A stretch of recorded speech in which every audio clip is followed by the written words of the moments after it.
smaller.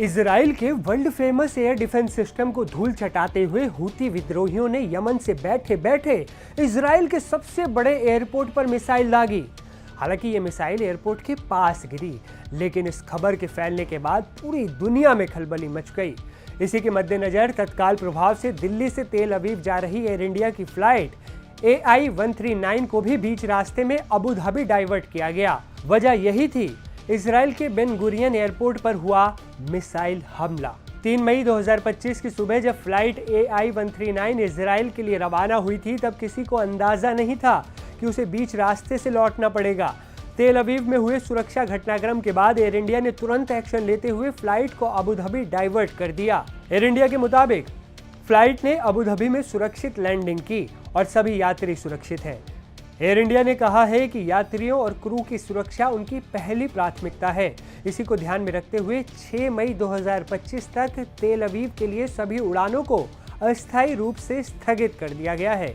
Air India ने social media पर भी बयान जारी कर कहा कि 3 से 6 मई के बीच जिन यात्रियों ने टिकट बुक किए हैं, उन्हें या तो बिना किसी चार्ज के टिकट रीशेड्यूल करने की छूट दी जाएगी या चाहे तो वो पूरा रिफंड पा सकते हैं। अब बात उस हमले की जिसने ऐसा फैसला लेने को मजबूर कर दिया। दरअसल रविवार सुबह इजराइल के बेन गुरियन एयरपोर्ट पर हूती विद्रोहियों ने बैलिस्टिक मिसाइल से हमला कर दिया। मिसाइल सीधे एयरपोर्ट के पास गिरी, जिसमें 6 लोग भी घायल हुए। घटना के बाद इजराइल के प्रधानमंत्री बेंजामिन नेतन्याहू ने सुरक्षा अधिकारियों के साथ आपात बैठक की। माना जा रहा है कि इजराइल हूती विद्रोहियों के खिलाफ बड़ा एक्शन लेने की अब तैयारी कर रहा है। इस बीच एक बड़ा सवाल ये उठता है कि इजराइल की रक्षा प्रणाली क्यों फेल हो गई। IDF इस नाकामी की जांच कर रहा है। खुद प्रधानमंत्री बेंजामिन नेतन्याहू ने रक्षा मंत्री और सीनियर अफसरों के साथ इमरजेंसी मीटिंग की और इस बात पर चर्चा भी हुई। वहीं इस हमले पर प्रतिक्रिया देते हुए इजराइल के रक्षा मंत्री कार्ड्स ने कहा, जो कोई भी हमें नुकसान पहुंचाएगा उसे बदले में 7 गुना ज्यादा नुकसान होगा।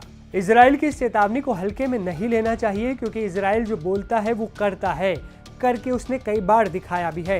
इजराइल के प्रतिशोध की ज्वाला से हमास और हिजबुल्ला अच्छी तरह से परिचित हैं, जो आज अपने सर्वनाश के द्वार पर खड़े हैं। सूत्रों की माने तो इजराइल अब सीधे यमन में हूती ठिकानों पर हमला करेगा। तो ये थी अब तक की सबसे बड़ी अपडेट। एयर इंडिया की सूझबूझ और त्वरित कार्रवाई ने कई जानों को खतरे से बचा लिया। ऐसे ही महत्वपूर्ण खबरों के लिए जुड़े रहिए हमारे साथ। वीडियो को लाइक करें, शेयर करें और चैनल को सब्सक्राइब करना ना भूलें। मुझे असीम को दीजिए इजाज़त। नमस्ते।